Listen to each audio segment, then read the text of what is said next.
Guys, it's the Keto King here, and today we are talking about keto sweeteners. That's right, I get a ton of questions from you guys asking, is this a good sweetener? Could I use this one? Can I substitute this keto sweetener for another keto sweetener? Well, I'm going to run through all of my favorite keto sweeteners and also run through the ones that I think you should be avoiding in your keto lifestyle. I'm also going to point out a few areas where I find most people get tripped up on choosing the best sweeteners for keto. So let's figure out how we can satisfy these sweet tooths and get right into this video.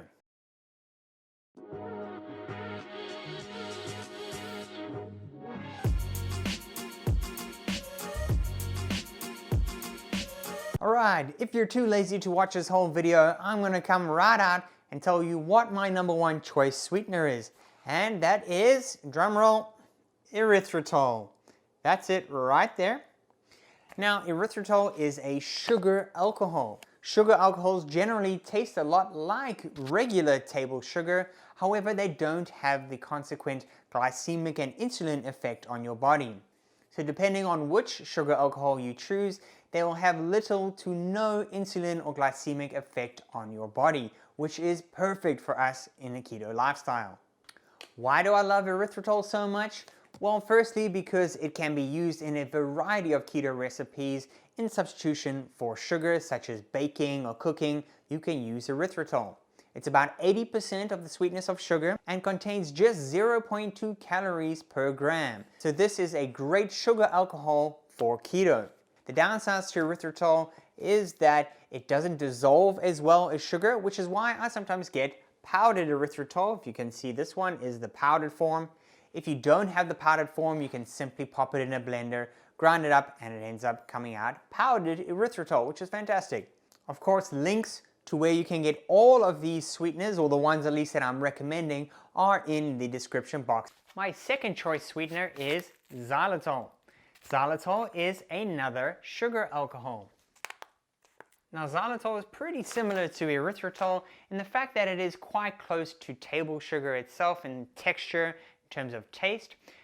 Xylitol is also 1:1 with respect to the sweetness of table sugar, which is great. It also mixes a little better than erythritol, so it could be added to teas, coffees, and those sorts of things. However, two major downsides to xylitol is one, there have been some studies showing that it does have some glycemic effect or insulinogenic effect on your body. Some sources say it has a GI, a glycemic index of 13. Table sugar, on the other hand, has a glycemic index of 60. So, look, there are people who debate it either way. I'd rather not take the risk that it does, in fact, create an insulin response in my body, so I don't use xylitol a lot, just in some of the recipes, because actually it does react a little bit differently than erythritol, such as some of the keto ice creams. Xylitol produces a better textured ice cream than erythritol does. The second downside to xylitol is it can create some digestive problems. Yep, there's a lot of people who, if they eat xylitol in large amounts, it creates some digestive difficulties. I've never had an issue with it. No matter how much of xylitol I've eaten, I've never had problems with it. However, I have heard from a lot of subscribers that they do actually have some digestive problems. So just if you're going to use it, use a little bit at first and then increase it gradually to see how your body reacts to it. Now, while we are talking about sugar alcohols, let's just quickly chat about mannitol. Now, mannitol is not that popular in terms of it being used on its own, but it does at times appear in a lot of manufactured foods. Now, mannitol is about 80% of the sweetness of table sugar, but it has a glycemic index of around 52. Now, remember I said table sugar has a glycemic index of 60, so it's really not that much better than having sugar. And probably the biggest issue with mannitol is some GI issues, gastrointestinal problems when you're actually consuming it. So mannitol is really not a good sugar alcohol for you to use on a keto lifestyle. However, it has been said that the powdered form has a lower glycemic index around 35. However, that's still no good for us on a keto diet. So for me, I just try avoid mannitol. Alright. And everyone's favorite, Stevia. Stevia is a natural plant-based sweetener and it's around 150 times sweeter than sugar. So if you get something like this Let me try and focus on here. This is stevia extract. So this is pure stevia. Nothing has been added to this. So this is very, very sweet. So let me give you some context here. Now, if you see this tiny little spoon I have here, look at it next to my head for context of how small it is. This tiny little spoon of stevia is equivalent of 1 teaspoon of table sugar. Now that in itself is not a problem because, hey, you could just use a whole lot less of this in all of the recipes that you're making. However, the problem comes in when manufacturers are making products as a 1:1 substitute for sugar. Now they use stevia and tout it as a stevia product, but of course it's got to be mixed with something for it to be a 1:1 substitute. So oftentimes they mix stevia with other products such as, and the most common one is maltodextrin. Now maltodextrin has a glycemic index higher than table sugar. That means it's going to react worse from a glycemic or insulinogenic point of view in your body than table sugar itself. Now if you think they're mixing the maltodextrin with the stevia to make it a 1:1 sub, you now know that that bag that is called the stevia product is going to be almost entirely maltodextrin because you have to use so little of the stevia to get that sweetness up. So any stevia product, you've got to be very careful and you have to read the label on the product to see what the stevia is mixed with. I'll put a link to a video right over there where you can watch a video on stevia in the raw. It's really important. I got duped with that one because it was mixed with some horrible ingredients. So take a look at that video if you want to check it out. There's some incredibly deceptive marketing out there, so you guys have to be sharp and always read those ingredients. One of the main downsides to stevia is that it has an aftertaste. So you eat it and it's just got this distinctive aftertaste, which I don't particularly like. That's one of the reasons I don't use stevia. Now I'm sure you guys are going to all have comments down below saying, oh, but Keto King, try this brand of stevia, or another brand doesn't have that aftertaste. And I think there is a lot of truth to that. However, I've tried a lot of different brands and I still get that taste, you know, some in greater quantities than others, but I just don't like it. And when there's something like erythritol I could use instead, I prefer to go the erythritol route. Now sometimes stevia is actually mixed with erythritol, which is a fantastic way to get the stevia in, but then you're also getting the erythritol too.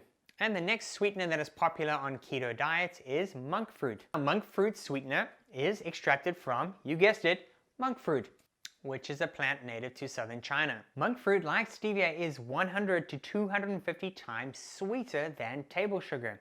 So again, all the same things I just said about stevia apply to monk fruit. It's usually going to get mixed with something to bring it to a 1:1 ratio, so always check the label. There have also been some evidence out there that monk fruit does in fact raise the insulin levels in the body once ingested. Again, go research that for yourself. I'm not going to make that decision for you, but again, if there is any sort of suspicion that it may increase my insulin levels when ingesting it, I don't use it. I just stay away from it and rather use the safer options where there hasn't been any evidence to that effect. Monk fruit is often mixed with sugar, molasses, and some other sweeteners as well. So again, check those labels. All right, let's move on to some artificial sweeteners. So you want to know, hey Keto King, are artificial sweeteners okay for keto, or what are the best artificial sweeteners? I had to do some research on these artificial sweeteners because I personally don't use them. That's not because a lot of them aren't keto, that's just a personal choice. So when people are using artificial sweeteners, don't turn around and point in their face and say that is not keto, because it's just simply not true. Let's run through a couple of these artificial sweeteners. Number one, aspartame. Aspartame is the sweetener that you usually find in diet drinks, diet soda, diet pop, whatever you call it. Aspartame can be found in a product such as Equal. Now while aspartame is a sugar-free and low-calorie sweetener, it is almost always mixed with some other product. Now Equal, as I mentioned earlier, Equal is mixed with maltodextrin. So again, we're not going to be ingesting Equal on a keto diet. It's just not a good sweetener with that maltodextrin in it. Another artificial sweetener is saccharin. Now saccharin is zero carb, zero calorie sweetener that is 300 times sweeter than sugar. Now you guys guess what I want to say next. Of course, that means that it's mixed with other products. And one of the common things it's mixed with is maltodextrin again. Saccharin can be found in the product called Sweet and Low, and as I said, it's mixed with maltodextrin and dextrose, both of which are horrible in your body from a glycemic or insulinogenic response. So again, we don't want to be ingesting that product. Sucralose. Now this is a very popular sweetener. Now it's popular because it doesn't have a bitter aftertaste like stevia does and like some of these artificial sweeteners, and because it also goes through your digestive tract without being absorbed, so therefore provides your body with no calories and no carbs. So great for guys on a keto diet. One of the common products that contains sucralose is Splenda. And now what I'm going to say about the Splenda, guys, you got it. It gets mixed with other ingredients. Splenda gets mixed with maltodextrin and dextrose. Well, again, no good for us on a keto diet. Now, one thing with all of these artificial sweeteners, now there is one product that I'm aware of that has a good mix of ingredients that are all okay for you. That's the product called Swerve. Now, Swerve is a mixture of erythritol and oligosaccharides. You know how many times I had to say that on camera to get it right. Oligosaccharides is a form of carbohydrate that we get from root vegetables and fruits. However, it passes through the digestive tract and turns into a prebiotic. Essentially food for the beneficial bacteria that lives in your gut. Now that's a good ingredient to have with the erythritol in that Swerve. Then Swerve has natural flavorings in it. Now I hate that word, natural flavorings. Now the FDA says natural flavors can be any flavor isolated from a natural source, such as a plant. Of course, there's no guarantee that just because it's a plant or from a natural source that it is healthy or safe for us to eat. Now Swerve doesn't disclose what their natural flavors are or where they come from, so we can't be 100% sure on the effect of those natural flavors on our bodies. However, I think it's pretty common out there in the keto community that Swerve is a good sweetener for us and that it doesn't actually increase our insulin levels when being ingested. But again, if you're maybe having some troubles losing weight on a keto diet and you're using Swerve as your sweetener, why not change your sweetener and see? Maybe the Swerve's not having a good effect on your body. So give that a try. And if you are struggling to lose weight on a keto diet, I'll put a link to a video I have here. It's the top 5 reasons why you're not losing weight on a keto diet. So go check out that video. Really helpful information in there. Okay, and then I'm going to give you 6 sweeteners you should not be eating on a keto diet. And I'm going to throw in a 7th bonus fact and bonus information for you as well. So watch right until the end. Number 1, maltodextrin. It's a highly processed product produced from starchy vegetables like corn, rice, wheat. It contains the same amount of calories and carbs as sugar. And as I said earlier, has a higher glycemic index than sugar. So again, avoid it at all costs. It can be listed as maltodextrin, dextrin as well. Just completely avoid those products or anything containing maltodextrin in. Number 2 is honey. Yes, you still have to avoid honey. Even though it's natural and has antioxidants in it, it still has an insulin effect on your body. Your body's going to secrete insulin once you've digested it. Now, if you've seen keto bread recipes on my channel where I use honey in that keto bread recipe, I'm going to direct you to a link here saying why it's okay to use that 1 teaspoon of honey in those keto bread videos. So go take a look at that video there. But in all other cases, honey is generally not a good idea on your keto lifestyle. Number 3, coconut sugar. Now, coconut sugar is made from the sap of the coconut palm. It is a little better than table sugar in that it digests slightly slower than table sugar. However, it's still high in fructose, which is not good for our blood sugar control. Number 4 is maple syrup. Now, while maple syrup has a lot of micronutrients in it, it still has similar glycemic effects on our bodies, so you want to avoid maple syrup as a keto sweetener. Number 5 sweetener you want to avoid on a keto diet is agave nectar. Now, you get a lot of people touting agave, saying it's natural and it's good to use instead of sugar. Agave is still 85% fructose, so you want to avoid that as a keto sweetener. There's way better choices out there. Number 6, dates. Yeah, that's a pretty easy one. Don't use dates to sweeten up things. Yes, it's a fruit. Yes, it's natural. But if you watch any tennis, Novak Djokovic actually eats dates while he's playing tennis. So you can bet if a high-level athlete who's engaging in a grueling tennis match is eating dates to fuel his energy, it's probably not going to be a good thing for us to eat on a keto diet. And number 7, sugar. You say, Keto King, of course we know not to eat sugar. You don't have to tell us that. Well, I'm telling you that sugar can be named 3 different things. Sucrose, glucose, and fructose. Those are all sugar. you want to keep a lookout for all of those on the label of products. So sucrose is table sugar. It's the regular sugar that we all think about when we say the word sugar. Sucrose has a GI, glycemic index, of 63. We then have glucose, which is a simple sugar. It's your body's preferred carb-based energy source, if you weren't in keto, of course. And then we have fructose, which is fruit sugar. Now fructose is usually found in fruits, agave, honey, and root vegetables. It's also commonly added to highly processed foods in the form of high fructose corn syrup. You've probably heard that before. Now of these three sugars, fructose has the sweetest taste and has the least impact on your blood sugar levels, but again, it still has an impact on your blood sugar levels, so they're really not suitable in our keto lifestyles. All of these sugars also need to be listed on the packaging as carbohydrates. So if you see it in the ingredients list and you see a high carb content, you're quite likely that those are the contributors to those carbs in the product. With sugar alcohols, however, sugar alcohols are listed as carbohydrates. Now let's try and focus in here. As you can see on this Xylitol packet, see it says 4 grams of carbs, and then it says a subcategory here of the carbs is sugar alcohols.